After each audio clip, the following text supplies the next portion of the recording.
Welcome to the Words Revealed. Today, our guest is a digital storyteller, a luxury connoisseur, and a fashion first from Toronto. She's been in the industry for nearly 2 decades now, being in every segment here, not just only learning about it, but also sharing about it. She's been an influencer, content creator, and one of the most warmest persons I've ever met. Please welcome Sophia Noronha. Thanks for having me. So happy to be here. I know it is such a bizarre story how we met, but it's I such a know. great story to tell that my wife Rebecca was invited to one of the events with Sabassachi coming here in Toronto, and that's where the meet cute happened between Sophia and Rebecca, and they loved the personalities, very contagious, both of them, and finally I got a chance to meet Sophia, and I always heard about so many stories about her, and I followed her account and I learned how she's just beautifully storytelling and telling things about how you feel and how the luxury happens. Please tell us, Sophia, how does the origin story happen? Like, when did you first got your stint in luxury or fashion? How did you reach today and become such a beautiful personality in luxury in Toronto? Oh, thank you for all of your kind words. I would say that first of all, I've been in retail my entire life. Started off with my first job working in a jean store that no longer exists in Eaton Center. I did exactly what 19-year-olds did a few decades ago, get their first apartment right out of high school or college. And I loved retail and started working in retail in high school. So when I turned 19, it was my chance to work full time, be independent. And at 19, I started as an assistant manager in this store. And I quickly worked my way up to manager and then got the store next door as a promotion. And my retail career basically kind of started there. I worked for some amazing brands, but I think I'll skip everything and go right to when I started working in what I would say luxury beauty is. So while starting my retail career, I worked in a bunch of different stores. I worked as a makeup artist at Estee Lauder. I worked for MAC Cosmetics. But in 2003 around, I was working as a customer service manager in an energy company, just doing a 9 to 5, but always doing retail part time so that I had the perks of discounts on clothing. It was always two things going on at once, always hustling. And my husband, who I met at the energy company, saw an ad for Sephora opening their very first store in Canada. This was Wow. 2004. So the husband that I have, he's so amazing, so supportive. He was like, Sophia, Sephora is opening in Canada. You have the makeup and you have the management skills. Why don't you apply to go there and do beauty and retail full time? Took his advice. Fast forward, came the third employee hired for Sephora Canada in 2004. At that time, it was going to be only one store in Eaton Center. So all the training, everything we had to do to learn how to get this store open for the first time in Canada was in New York. So I literally was in New York pretty much every month for my training. I had extensive training. They would fly me all over. Wow. So it was my first taste of working for a company who, they were owned by Louis Vuitton. It was my first time working for such a high-end beauty company that was willing to fly me around in an assistant manager role. And so it was sort of like a taste of what was to come in luxury for me. I started working there. And just to touch on that for a sec, I know I can say that it was probably the biggest grand opening of any beauty company in Canada at the time, because that opening was so special for Sephora that they invited every single brand owner that was going to be carried in the store. So to give you Wow. an example, Anastasia makeup is super popular right now.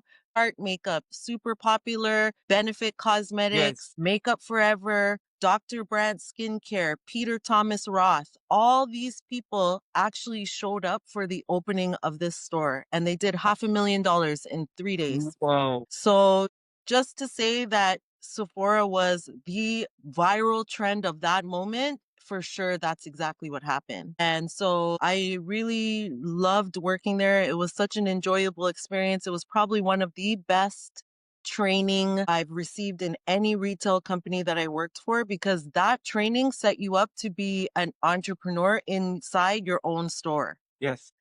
So the training that came from that company was so high level that they really put you in charge, and it wasn't as if you had all these, regional directors or people telling you what to do. They really put the store in your hands and said, this is your business. We've given you the tools, go and run it.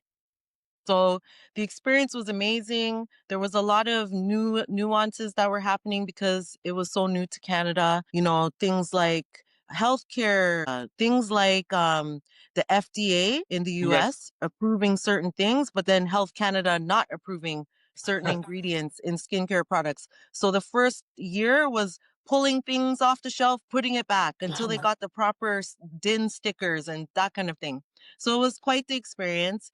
And that store went on to open Yorkdale, Square One, and then the fourth store that they opened in 2006 was the Sephora in Scarborough Town Center. And they said, Sophia, we love you. You've done amazing work for us. We're going to promote you. And now you're going to be the GM of Scarborough. Wow. So I got to open that store, hire my own staff, and I continued on there for another 2-3 years until Urban Decay Cosmetics recruited me out of that role and said, Sophia, we're going to open all these beautiful beauty boutiques inside Shoppers Drug Mart. We need somebody that we can trust that's based in Toronto because we're based in Newport Beach, California. We want you to open all our stores across Canada in all the big Shoppers Drug Marts. Wow.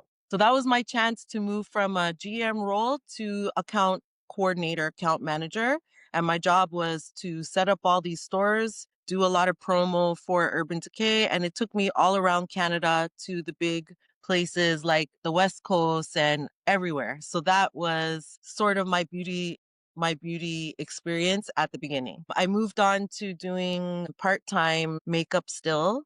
And I did film, I've done TV, I've had a lot of really great people in my life that were role models in beauty, in luxury, that have always been like, Sophia, we're working on this movie. Come join us for this. So I've always kind of kept myself in beauty and fashion, no matter whether it was a retail aspect as an entrepreneur. It's definitely been my passion to be, in a customer service role, help people choose the things that give them confidence, that help them, give them a better image. It's always been something that I've been passionate about. That is so interesting, Sophia, as in to see your story and at every point of time, I think every milestone, you have grown and then you've learned more and more. And I keep on telling my audiences that we have to be students of life and not be masters of life. So Yeah. whatever the life throws at you, you got to learn it and then adapt it and grow with it.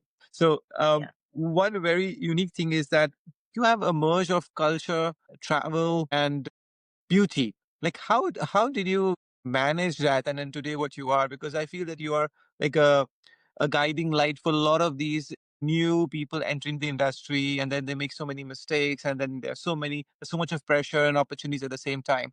So what is that one thing which stirred you or what is that one thing which helped you throughout to become what you are today? I think I always had an entrepreneurial spirit, but at the same time, also, I think my retail background and working with diverse staff, teaching them, leading by example, I think it's naturally made me always want to help people. So I feel like I've always had a lot of tools that were given to me in all of these experiences. I think as a person, I love to share those experiences. I'm not a gatekeeper of any sort. I believe in giving people tips and tricks and help with, whether it be their wardrobe, their makeup. I've always been the type of person that is a wealth of information, that I'm always an open book. I never want to keep anything back.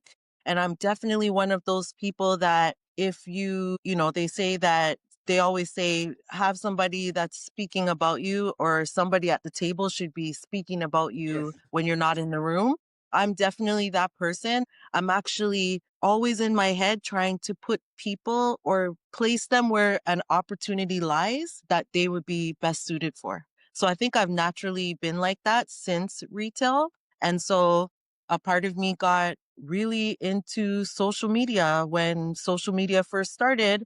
Yes. And in doing all of this and sharing all of these tips, one of my friends one day was like, "You should go on YouTube." And I was like, "YouTube? What's going on YouTube?" And at the time, I wasn't really online doing anything. I was really just doing things in stores and what I was used to.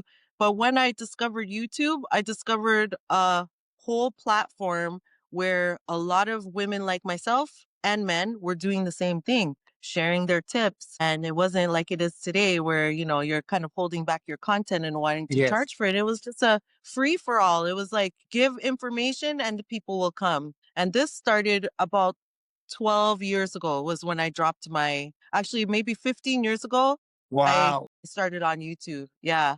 So I started basically just by doing a little weekly video in my room. I would talk about the best beauty products that I was buying. I was loving shopping at Zara. Zara had recently come to Canada at that time. So I would just really Wow. get dressed every day for work, take a picture or a video in front of my house, and then leave and post it. And that's kind of how everything started. And then next thing you know, I had a couple of really big YouTubers um, paying it forward and talking about me in their videos. And at that Wow. time, it would send a lot of new people to your channel and then they would subscribe and vice versa. I would say what you would call me is an OG YouTuber for sure, because that's where I really found my ability to tell stories and share tips. And I had my own audience. It was something I built myself. I You think I still answered your command question. command such a great audience and you still command such a great presence. And I feel that even the best orators in the world are not very fluent or fluid in front of the camera. And that's where I think the magic of a OG YouTuber lies because they've seen it grow from the right from the foundation time. And also tell us about this business of a creative work because one spot is that you are telling people or you're sharing your knowledge, sharing your experience, but when did it actually become so huge and it started to have the monetization behind it? Because I believe that you actually had a content creation business also later. Can you share light on that whole journey as an influencer? Because I now go to your channel to get tips for my podcast. So it's so Thanks. amazing that I want to let my audiences know that how did it happen and what is required to be a successful orator, first and foremost, an enigmatic personality like you, and how to build that into that a business. So what I would say is you made me think about how I got my first paid content. So as I was saying, Urban Decay recruited me out of my role at Sephora. So while I was an account manager for them, one day I was in Yorkdale Shoppers Drug Mart and I was doing my rep job, taking care of the counter, making sure it was fully stocked. And two men came into the store and I happened to just ask them how they were doing. And I don't know how we ended up talking about what they do for a living because Huzefa, I don't like when people ask me, what do you do for a living, right? So I don't remember how that came up in the beginning, but I ended up asking these two gentlemen, what were they doing in Shoppers Drug Mart? What do they do for a living? They said, we make wigs. And I almost dropped my makeup brush because at the time I was obsessed. I love wearing wigs. So I said to them, do you have a website? They said no. And I said, so what do you guys do? They said, we have a factory. We sell beauty supplies. We sell wigs. I said, I have a YouTube channel. If I worked with you and you have a website, I think I could sell your wigs and bring customers to the website to buy Wow. them. And it started off as a simple conversation that turned into a meeting at their factory. And a few months later, they launched their website. Mm. What they did was they gave me a coupon code, which I had learned all of this from being on social media.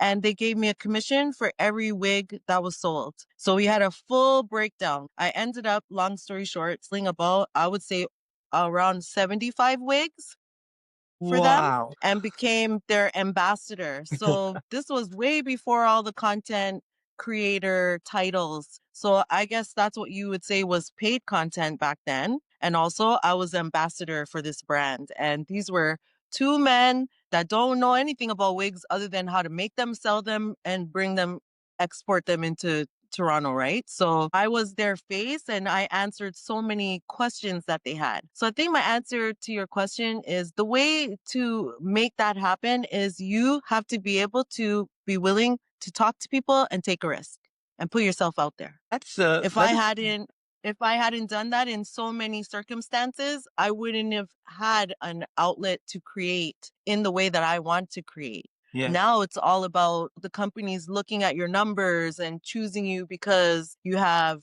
this many followers or this much engagement. Back then, it was almost like a handshake deal. And I'm old school. I come from that old school type of retaining customers, meeting people. You just have to put yourself out there because if you don't, you won't even have opportunities. Yes. I think that leads me to the next question is that often the business of the content creation is something which has become huge right now. As in everybody's online, social media, the multiple platforms. There's a narrative which influencer has to be original to their own character, performance, or what they want to share. And there's a narrative given by the marketing team, which is the brand which they are endorsing, paid content, partnerships, or shows and etc. etc. Where does that reality lie? That how much is my own words versus how much is the brand words? Do you think that there ever been like a clash, or is it been always that how do we balance these two? I feel like when it comes to the brands, they seek out people that best represent them at the same time of being themselves. So, for example, I have an upcoming content project that I'm working on with a shoe company. They gave me a guideline. They gave me all of the guidelines and all of the features and benefits of the brand, but they expect that I will spin it Yeah. into a way that makes their brand look attractive for my audience. So, Okay. in essence, they do want me to be myself, but there's always an underlying guideline of what the brand expectation will be. Mm. So I think you have to be creative. And I think it doesn't even matter how many followers you have anymore. If your personality is a personality that pulls people in with your content, that's what's attractive to a brand. So Interesting. yes, of course, there's always the huge creators.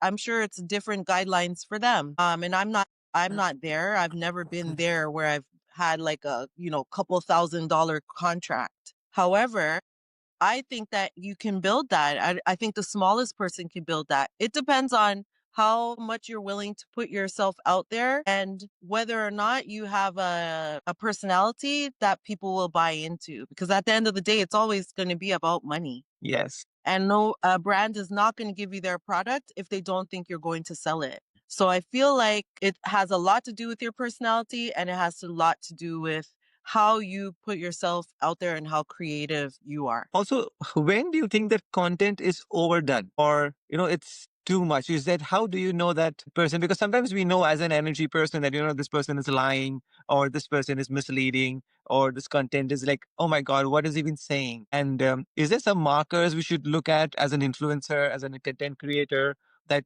when is it like too much? Me personally, I think it's too much when you go to somebody's channel and everything is an ad. Yeah.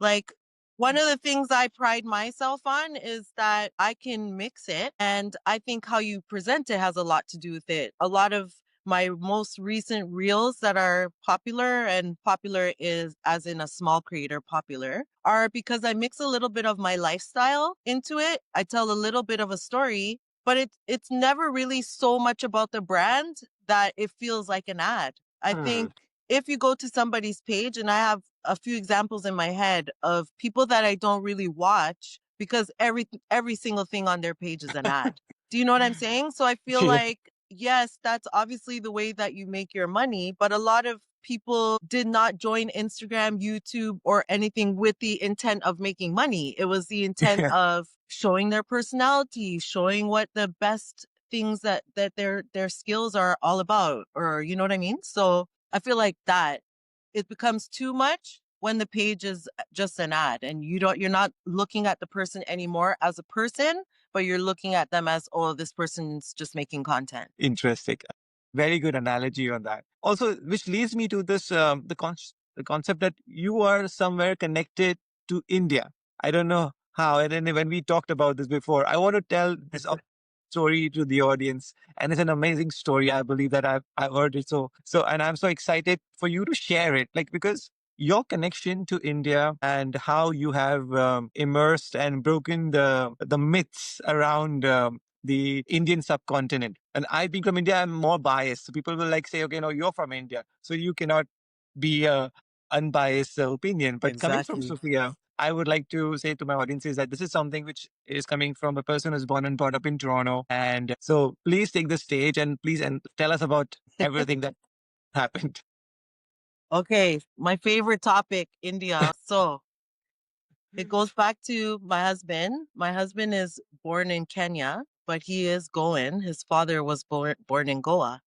And we skipped a little bit. We didn't talk about me owning a boutique, but for a short period of time, I owned a boutique in Toronto for 3 years, a clothing boutique. It was so fun. But we closed because I had gone away on vacation for the weekend and come back, and the whole street was dug up. So it messed with my customers, my parking of my store. And I was on the BIA, which is the business committee for retailers within an area. And at that time, they started talking about Metrolinx and how Metrolinx, not only in addition to what was happening on Eglinton West, they were going to start doing stuff on Pate. When I found out that they were going to start digging up the street, I got out of my lease and it was going to be downhill. I could see it coming because of all of the construction. I had actually been featured on Blog TO, City TV, and I think CTV News, because there was one day where I was so fed up with the construction that I took a picture on a big dump truck, for example, and it went viral. It was the first thing I ever did that went viral. And then every newsroom wanted to talk to me about how the construction was impacting retailers in Toronto and small businesses. So this became a huge thing. And so I ended up getting out of my lease because of the construction. And 2 weeks later was our first lockdown. Fast forward to our second lockdown, I was still running my business, but online. And me and my husband were like, let's go somewhere. Let's get out of here. We've been on lockdown for 2 years. He said, let's go to Goa. I said, India? Wow. So I started doing my research. I'm not going to lie, everything that I saw about India was making me a little nervous. But what I did was I started to look at YouTube videos about Goa and India in general, found a bunch of people that I loved watching, and all of a sudden, India was looking super attractive and Wow. fun. So I did this for maybe a month and a half before getting my visa. And I got a tourist visa, 30 days. So me and my husband said, we're going to go to India and we're going to see if we like it. And if we like it, we're going to stay for a little bit. If we don't, we'll just come back to Toronto. Well, let me tell you, what I expected and what I experienced was two different things. I stepped off that plane and fell in love with the place immediately. Wow. And that 30-day visa turned into 6 months in Goa. So not only did I stay past my tourist visa, I extended my visa because I was enjoying the Susagad life, which is their term for laid back, slower life. I loved it, especially considering coming from Toronto, COVID, losing my store. It was a lot. I got the chance to do a fashion show in Goa, and that's probably for another day, but I ended up creating a community and a network of people that made me feel so loved in that state. And unfortunately, because I only had a tourist visa for 30 days, it only allowed me to stay in Goa.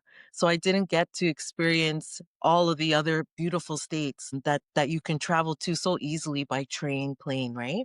That was my love for India. And so meeting my husband's family out there, spending a lot of time with them, I don't know, I just really loved it. So yeah, I'm probably heading back there pretty soon. Wow. And that's pretty much been my goal since I came back to Toronto, was that I do want to go back to India for an extended period of time. And I would love to visit Kerala, and there are so many states that I want to visit.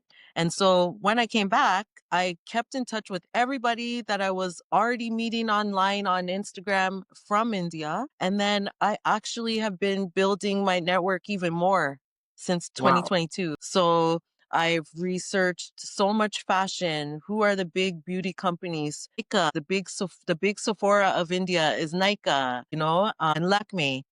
So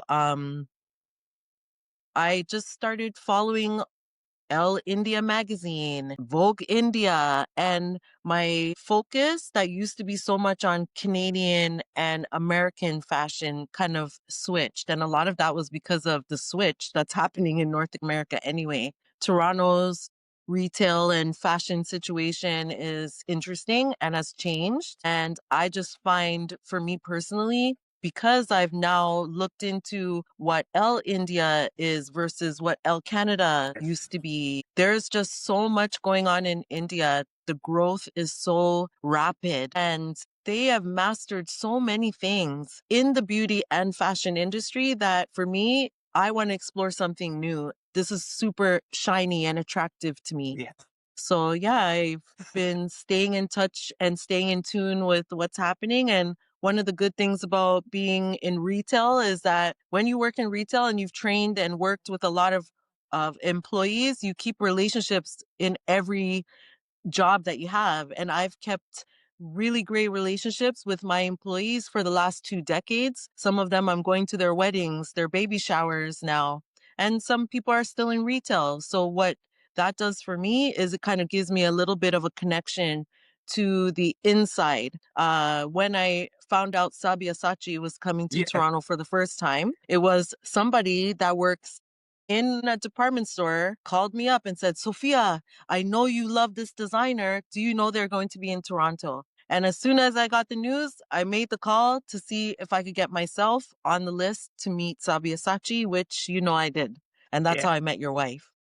So I think if you're willing to put yourself out there and you're willing to do the hard work, research, and if you believe in yourself, you really can make a lot of things happen. And one of the things I wanted to make happen for myself, one of my goals is to go back to India, Goa, travel around India and really look more into the fashion and be able to speak to that fashion from my point of view as a Black woman that was born and raised in Toronto, traveling back and forth. So I think that's where I'm going with my content now. So it went from being super focused on beauty and fashion on myself, outfit of the days, those types of videos, to now a little bit more elevated lifestyle, a little bit of, yes, this is what I'm wearing and these are the beauty products, but this is where I'm going and this is the journey that I want to bring you on with me. That is so exciting, Sophia. That is something which I really fell in love with when we were talking about it. That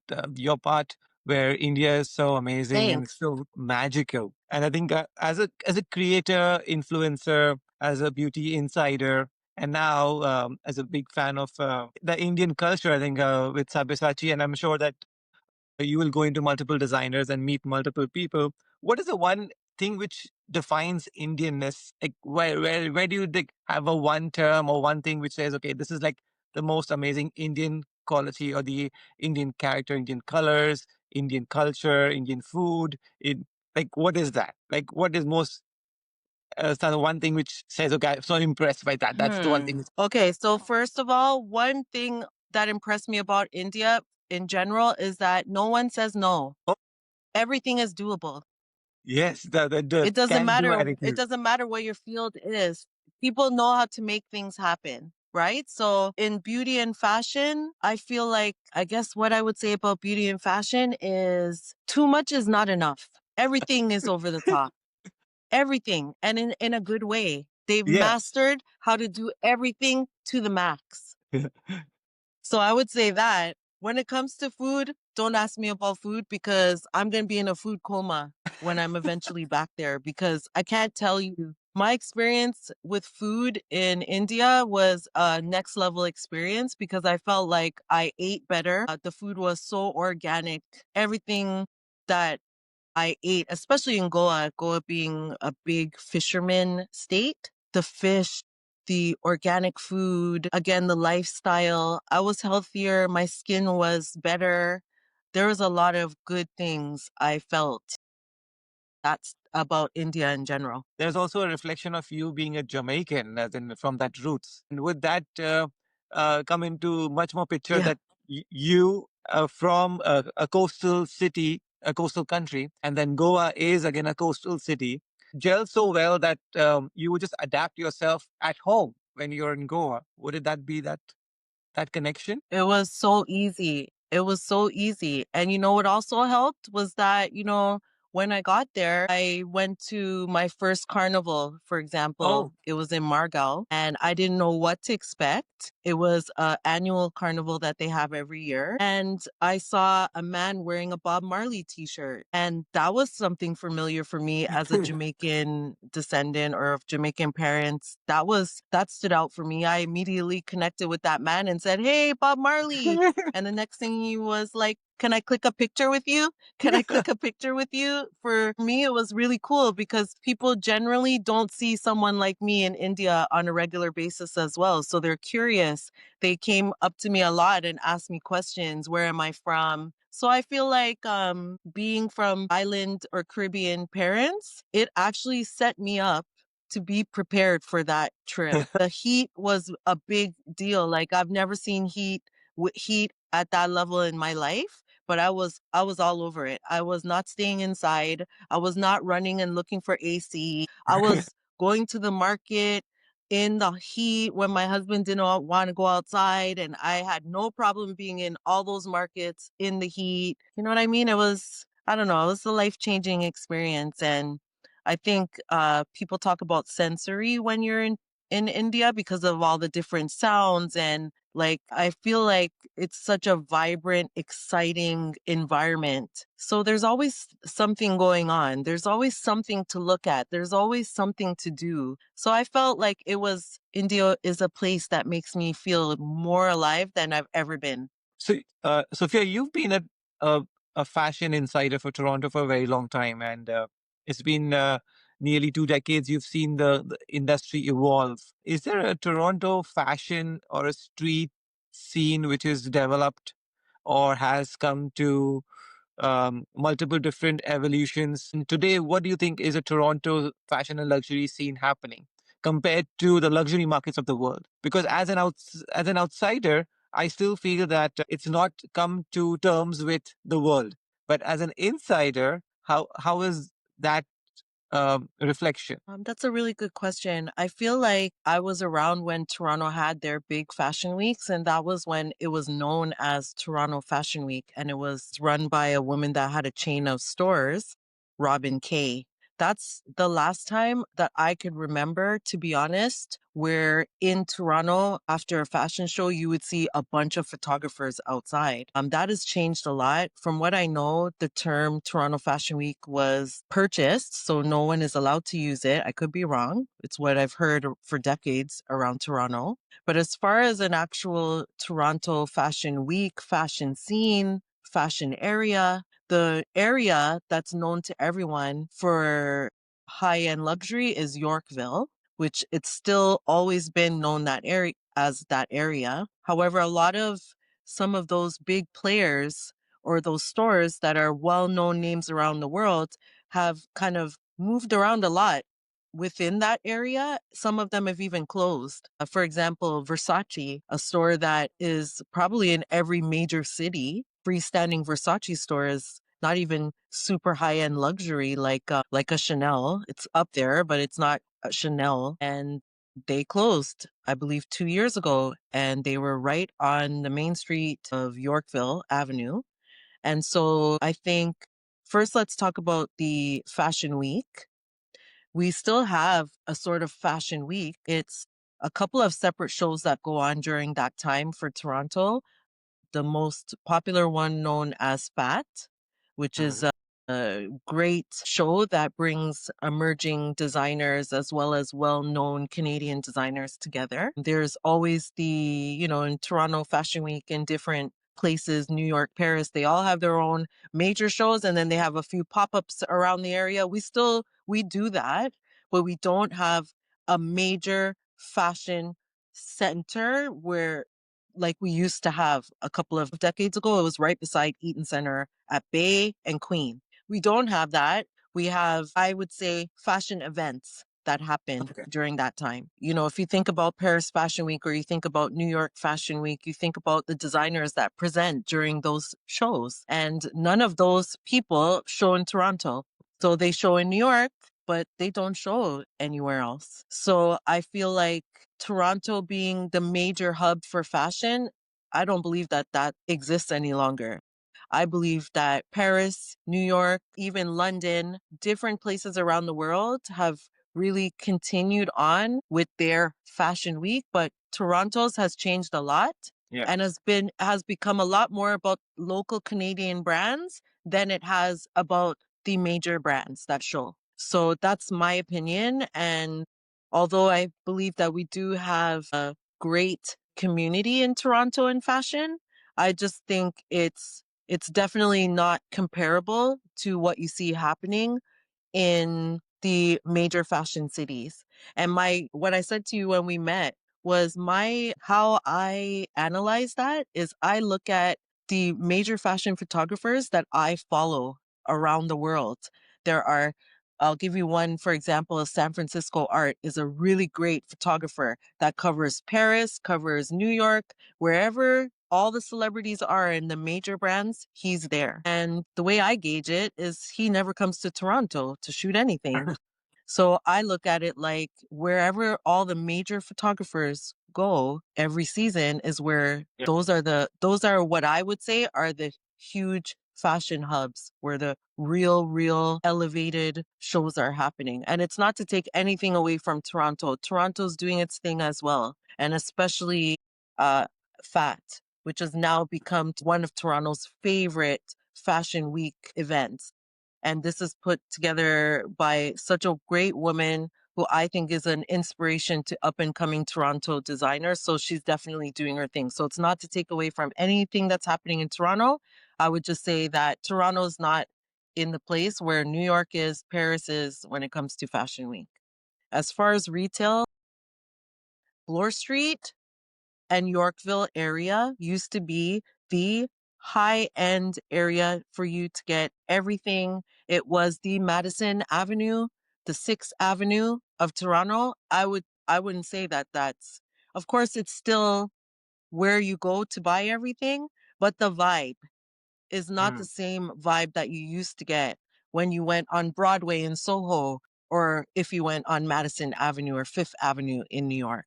It's not the same. And that has a lot to do with the retail industry in Toronto because we, as Canadians, we are not Americans. We do not shop the same. Yes. Americans consume so much. They consume a lot, and we do as well. But Canada, real safer, first. Yes. We are not the same customer. So this is why Nordstrom did not last. Saks did not last. All Yes. of these companies that have come to Toronto, Target did not last.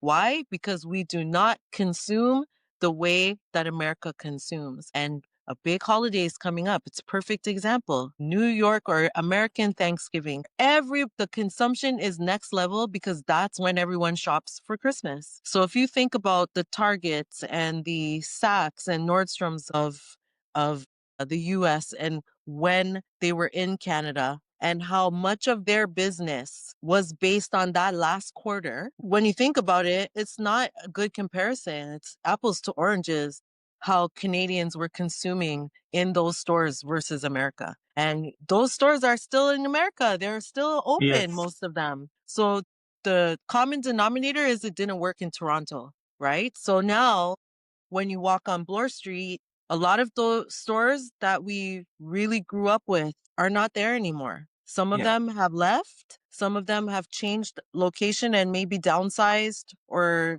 moved their address on Bloor Street. Chanel, for example, Chanel used to be right on Bloor. When Chanel was on Bloor, Versace was on Bloor, everyone was on Bloor. That was the address. Now it's a little scattered. Yes. It's been a little bit tricky for these brands to stay alive in Canada because of our consumption. We don't consume the same. And I mean, if you talk to a Canadian, that is well off or has the ability to shop these places, they're not even supporting the Canadian versions of those brands. They're going off to Florida, they're going off to Miami, they're going to USA to spend their Canadian dollars, essentially. So the conversation about retail in Canada, luxury retail, is a big conversation. There's so Yes. many different parts to it. I don't even think we could cover it all in one store. But the things to pay attention to for sure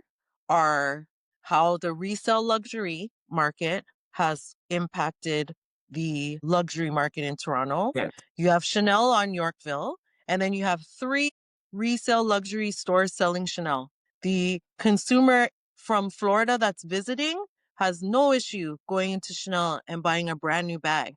But the Canadian consumer may Yes. not go into Chanel. They may go into the resale luxury store instead and buy a pre-loved Chanel instead. I've seen this myself. I worked in resale luxury as well. So I was able to see and talk to customers and ask them why they would choose resale pre-loved over, brand new. The more conscious consumer is Canadian. Yes. I was working in resale luxury when Kith opened. Kith is huge, also Yes. American based. I think Kith would be an interesting store to Mm. look at how they've done since they've opened, to look at what they were doing in sales when there were lineups out the door when they first positioned themselves in the old anthropology store. I've seen so many different retailers go into that space and not survive. Mm. With Kith, it was lineups out the door when they first opened. It would be very interesting to see how they're doing now Yes. because it could be one of two things. Yes, they could be still doing amazing, which would be amazing. We want that. But what they've invested in Toronto and what they are seeing now in the numbers versus when they first opened might be interesting to look into because now all the excitement has worn off and now it's just a part of Yorkville like every other store. So unless you're a tourist that's looking to go to Kith Toronto and get something that you want to bring back to where you're coming from, it would be interesting to see how that store is doing because a lot of stores around that store have closed. Contraband, another Yes. big store, happened to be friends with the owner of that store, had a few locations. They are closed. The Canadian consumer is a little different. So I think if you're not catering to the Canadian consumer, then I'm not sure how you're going to survive if it's not just off your brand name and tourists coming in to support you. So, I want to see as a content creator, you've seen the up and downs of the internet influencer industry and the content. Has there been a wave of luxury storytelling, of fashion storytelling, which you have felt that has moved from first sharing knowledge, sharing brands knowledge, and then now today is a mix of you becoming the brand itself and just endorsing other brands? What do you think is the wave, and what is the next wave of storytelling is going to happen? What is the most, I would say, authentic or content, and what is the most popular content? Because these two can or cannot be the same. And which one is more weightage? I feel like the next wave is the content creator being their own brand. And so it's a good way to look at it is a true partnership between two brands. The next wave of storytelling is a lot more about the person and what they endorse, I think. I think a lot of people are sick of tuning into someone that is all ads. And you can see it, the difference in Instagram numbers. I don't know if it's the algorithm or what's happening there, but the feels like all the platforms are changing and it feels like people don't want everything to be shiny and perfect anymore. They Yeah. want the real raw you. They want who are you and what do you really believe in? And I think that's the search that everyone is looking for now. They are standing behind content creators that they believe they can trust them. They're not doing something just for a dollar. And I think the power of real people as a brand is probably the next wave. It's a lot about how you present yourself and which brands you align yourself with as well. It's a very interesting climate right now. So Mm. I think that people turn on their social media, and as soon as they see this perfect life, perfect everything, they scroll. They're Yes. over it because not everybody's going through that.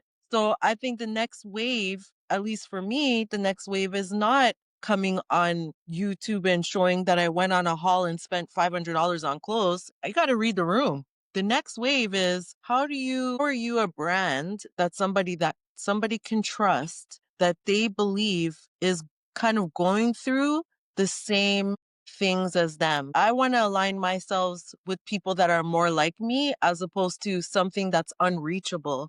Like, I mean, if you look at Instagram, people deactivate because of how they feel, because of so many of the things that they see that think they can achieve, or they think they can achieve, or, you know, the luxurious lifestyles. I think people are tuning out because they're looking at that a little bit like, read the room over here. Your audience, like, here's a good example. Some of the people that I started on YouTube with are now millionaires. We all started at the same time. We all had the same following count, but how or whatever path we chose to take brought us somewhere that we are not today. But what's you, the content creator, you've changed, you make millions, but your audience is still the same people that were rooting for you from day one. They did not become millionaires like you did.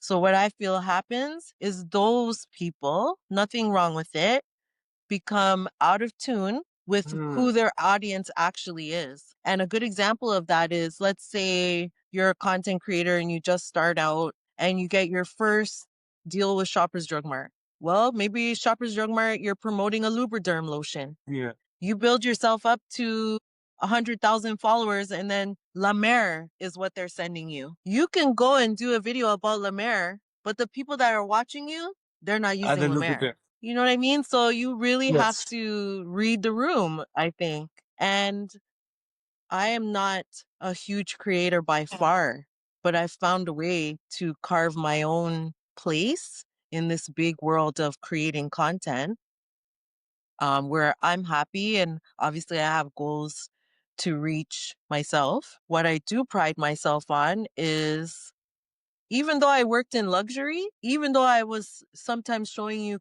clothes from Jean Baptiste Valli or Alaya, Sophia will still show you the discount store item that she picked up for $40. And you know why? Because I'm conscious that I still have those followers, and they're the majority of my Yes. platform. They're the majority of people that are tuning in to see me. So I think if you want to be successful, eventually you'll see that it will come back around to what's your core audience, and are you giving them what they want from you? Because if you don't, they unsubscribe, they unfollow, you become too big for them. And maybe that's a growth that just happens that we can't do anything about. Yes. But I also saw the content creator industry go from only wanting people with 20,000, 50,000 followers to now, if you go through your feed, you're going to see a lot of partnerships with Instagram people that have only 2,000 followers, like myself. For Yes. example, I had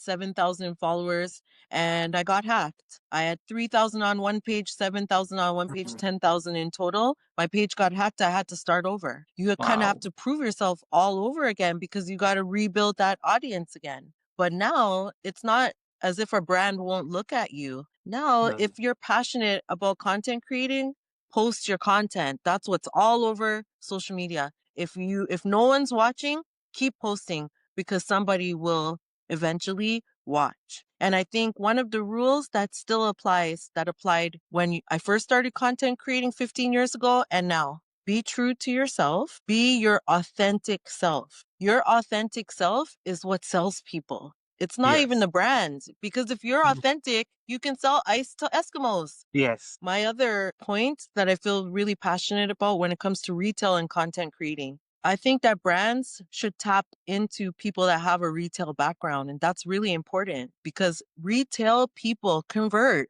Yes. And in this world of social media, the whole point is to convert. And while people that may not have ever worked in retail, they've just been a shopper, have been able to become million subscriber people and amazing content creators, content creators are really retail people at heart. We got a goal, we have something to sell, we got to sell it, and we do it. Yes. And one of the things about retail is you're not going to buy something from someone who you think is fake. You're not Yes. going to go buy a dress from BCBG from a sales associate that just keeps making you feel like, oh my God, da da da da. You're going to buy from somebody that knows what they're talking about. They're converting you at the end of the Yes. day. They're the best content creator you could ever find. So I think my advice even would be to people that are in retail, because retail's a real struggle right now. Yes. My advice to people in retail that can't find a job or having difficulty finding a new retail position. But if you're that retail person that doesn't know what to do with your life, doesn't know where to go, my advice is start talking about things that you're passionate about online, because somebody will listen. Yes. And you have it. I remember an article came out. I was trying to find it for you. And it said, when you hire somebody in retail, you have like a HR person, you have a marketing person, all of that in one. Those are the best entrepreneurs because retail skills are super transferable. So all I did was, I was out of work for a little bit. All I did was create content. Maybe no one was paying me on certain jobs, but I kept creating content until somebody did pay me. That's a very good reflection and advice to the people, because retail is kind of in a rock and a hard place where people are understanding that no, and also that reflection of you quoting an article is that yes, a retailer or a retail person can be inventory, distribution, logistics, marketing, human resource, and a salesperson, and a team leader, trainer, coach, and a negotiator, and all is in one. But people just see that, oh, you're trying to sell me something. But so I know there's the idea. So let brings to me to that rapid fire round, because I would like to get into the first thing that comes to your mind when I say a certain things. Favorite luxury brand that inspires you? My gosh, favorite luxury brand that inspires me? Oh my gosh, I'm gonna say Gaurav Gupta right now. Ooh, You know why? Why? One, because I get to meet him tonight. I'm sure I can share that with you later. But yes. two, because he is dressing every celebrity that I love right now, like Meg Thee Stallion. He is Mm. dressing so many black celebrities. So I love that. And I just think his designs right now are, ugh, I just love everything that he's doing. I love Sabyasachi, but I'm not really Yes. going to name Indian brands. I Yes. think as a major brand that everybody loves, I really, really did. I really still love Versace, to be honest. Oh I love wow. Versace. I love Donatella Versace. So I think I would still keep Versace as one of my brands that I love as like All right. I think it's a brand that everyone can wear. One a story which went a hit for your content creation, you can share it with us, and which got viral, and which you thought was the turning point for your content creation life as an influencer. Which story? Yeah. I told you, I would say the story I told you about meeting the gentleman that had the wig company. Okay. That was my first paid content. It lasted for a few years. And to this day, I'm still friends with that owner. He owns a company still, but he doesn't make wigs anymore. That was All probably right. one of my favorite jobs, content creating. One place where you would love to shoot a content, like your dream place to shoot content. I think it's gonna be crazy that I would say this. You know where? You're gonna laugh when I tell you. The place I believe is called Koch. In Do you India? know in India it's like salt Yes. fields? Okay, isn't that crazy? I would love to shoot content there because I've never seen anything like that. And I think I'd be mesmerized if I could have a photo shoot on a Wow. field of salt because it actually looks super cool. So we manifesting it like Sophia in the run of I'm touch, manifesting it. and with Yeah. the Rajasthani clothes, which are colorful and shiny and beautiful, I said it right. mesmerizing. I said it correctly, right? Yes, yes, yes. I So said it the is, state correctly? Okay, good. Yeah. yeah. A book or a movie which has inspired you. Book or a movie that's inspired me? Ooh, that's a good one. Okay. The book has nothing to do with fashion. It's actually fictional. It's called The Coldest Winter Ever. It has nothing to do with fashion. It inspires me to be strong and never give up. Oh, And it's, interesting. yeah. Yeah. a fashion movie or a fashion icon or a fashion celebrity which you So a think, fashion movie would definitely be Devil's Wear Prada. Devil Wears Prada. Everybody loves that movie. That's an all-time favorite. But I'm from the Sex and the City era. So I okay, grew up on Sex and the City. And I was at the height of my retail career, traveling back and forth for Sephora to New York and all over the United States around that time. And there was one particular episode with Sarah Jessica Parker where she wore the Gucci fanny pack when that was trending. yes. And that show literally made me go all the way to Holt Renfrew. No, I went to the Gucci store to get it actually. I went to the Gucci store on Bloor and bought my first Gucci fanny pack because of that TV show. Still a fan of that Wow. show today. Still watch all the movies and reruns. Yeah, If definitely you Sex were in the City for the fashion, for sure. if you weren't a storyteller or a fashion person, what is your alternate career which you could have become? I would love to have a school Wow. where I teach about confidence and something to do with women empowerment, lifting women up and giving them the tools that they need to tackle their career life or to tackle life in general. But I feel like I try to always help people, put them in positions where they can excel, put them in front of people that will give them an opportunity. I think now I'm sort of exploring PR media more because over the years and with this digital storytelling that I'm doing and with my connections from retail, I have a real gift of bringing people together and putting people in the right places and making sure that if I'm somewhere and there's an event being planned and there's a guest list, for example, being put together, I like to speak up and give people an opportunity to be in spaces that they may not have the opportunity to be in instead of always being in this working with the same people. I think in Toronto, in particular, what I've learned in the last 3 years is unfortunately, it is really clicked up. People say that Toronto is full of cliques and some people deny it, but I've seen it myself in the last 2 years. And what I've seen, especially in the content creating space with PR companies, especially and content creators, whether they're seating or whatever it is, I feel like they always concentrate the same people in the same events Yes. for everything. I would love to be the type of person that can break through something like that. So, for example, I had my own event where a resale luxury brand from San Francisco wanted to meet content creators. She had never worked with a PR agency in Toronto. She took a chance on me because she thought I was connected. And I proved it to her. Yes. And what I did was rather than go for the guest list that I see all the time in Toronto, the same guest list that keeps on rotating in every circle, every event, I did a little bit different. I picked 75% content creator, a few fashion people, a few entrepreneurs, small business owners. I put a group of women together for this event that some of them may not have been invited to some of these events previously. And I wanted all these people to come together because I knew that once all the energy was together, it would be right. And then that would lead to them all having conversations and then giving each other more opportunities. If I can play a part in helping someone grow, that is the ideal job for me. And I don't know what that looks like.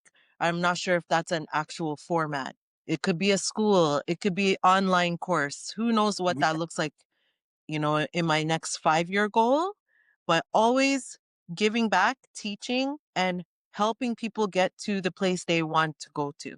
I think that's important to me. And that note is such a brilliant note to really give your advice to the world. And you've been always helping and showing the way. The idea is to show the right way because a lot of people, they themselves don't want other people to succeed and then they show them the wrong way and they kind of keep stuff from them. And I've seen that in my career and probably you must have seen it also. Then that's a very selfless thing to do is to share the same thing, same knowledge for free and show them the way because everybody has their own journey and there's no competition to that. What can we see Sophia doing in the next 5 years as we have to look forward to besides the amazing personality that you are and you're always sharing content, which is so amazing to see.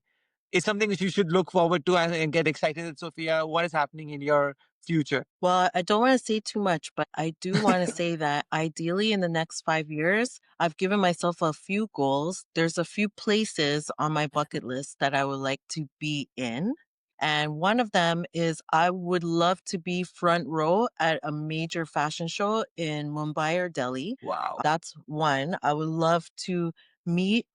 Okay, so one of my big goals was to meet an Indian designer, and I already did that. So the next bucket list thing for me with that is actually being invited to someone's show front row or being invited to their studio to take a look at their collection personally. And honestly, I would love to be a contributor of some sort, whether it's in Toronto to, I mean, I know magazines are going away, but contribute what fashion looks like through my point of view or through my eyes in places besides Toronto. So, I will end up going back to India. Ideally, when I'm in India, I would love to tell an amazing story from the eyes of a Black woman just navigating the different states and what fashion and beauty looks like. So, everything I've done here, but from somewhere else. And how can I monetize that and turn it into something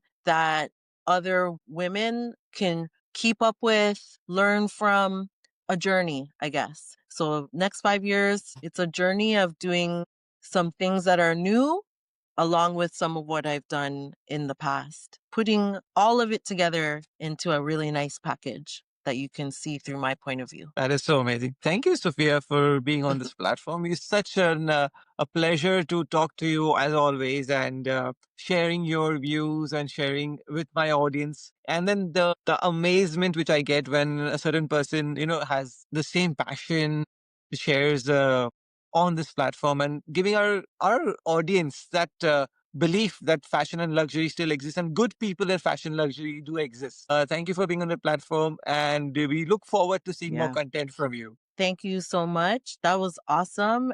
And I hope to join you again. And I will definitely be sharing your podcast. You need to continue doing what you're doing as well because you're making your way as well. And just continue with your podcast because I'm honored to be here. Thank you so much.